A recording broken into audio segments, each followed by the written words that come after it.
Hi, it's Mr. Bennett here. Our first topic, what we'll be looking at is motion in one dimension, and two key basic fundamental units are the terms displacement and distance travelled. Now, they are different, and the way they're different is in the fact that displacement is, if you use a definition, is the distance travelled from one position to the next position. Alright, so in this particular case, our displacement is going to be the blue line. So the displacement from A to B is in fact 100 kilometres.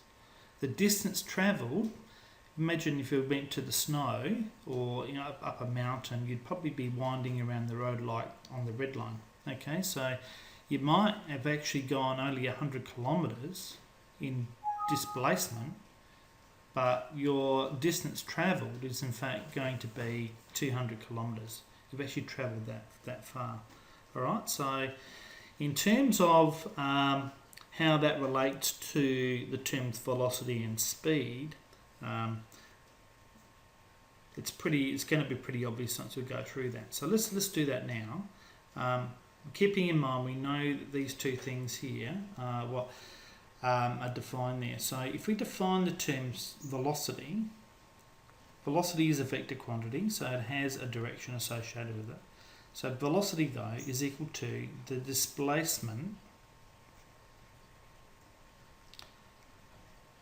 over the time. Okay, so displacement over the time is in fact going to be the velocity. So in this particular case, let's say we took 2 hours to travel that particular distance from A to B, then our displacement is going to be 100 kilometres travelled over 2 hours, so that's going to be 150 kilometres per hour. Now you may see that also written as kilometres per hour, so you've got to be flexible with that in terms of the way it might be presented to you. When we start looking at the term speed, right, speed is equal to the distance travelled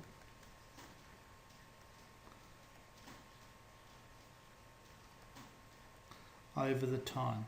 Okay, so very sort of different now. If obviously we're travelling in a straight line, then velocity and speed would be exactly the same in this particular case. But because we've travelled further on the windy road, we've travelled 200 kilometres in that 2 hours. So your speed, in fact, might be 100 kilometres per hour. Right? So there is a difference. Now, velocity being a vector quantity, we would have to say the direction that's associated with that. So that is from A to B. So you've got to give a direction. With a speed, that's just a value that we say we're going 100 kilometres an hour. Don't care what direction. Obviously, if we now relate that to something that might be really important to you, if you were standing on a train track and you've got a train coming towards you at 100 kilometres per hour, then you're going to take some action and get out of the way of the train. But if the train's going 100 kilometres an hour in the opposite direction away from you, you're probably just going to look at the train travelling. You're not going to be too worried. So direction is really important when you start thinking of it like that. Now, when we start looking at units, right, there is a relationship, and I will go through that really quickly now. Generally, what we will be using for the term velocity or speed, we're going to be using the term metres per second, which we will also write as metres seconds to the -1. Right? Now, if you've also got kilometres per hour, right, these two things here, you need to better convert between the two of them.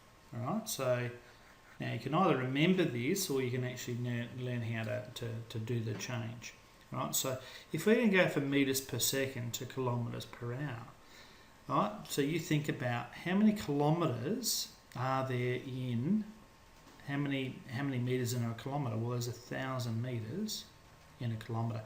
How many seconds are there in an hour? Well, there's 60 by 60, which is 3,600 seconds, isn't it? Alright, so that means that when I'm doing that, these are compatible units. So if I want to go from meters per second or kilometers per hour to meters per second, what I need to do is I need to divide by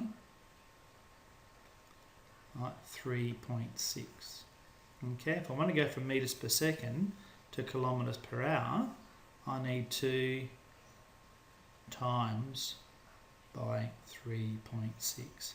And the relationship there is the connection that we're looking at. Alright, so the key thing there, I suppose, is to make sure you've got it right. This value should be bigger than this value, and this value over here should be smaller.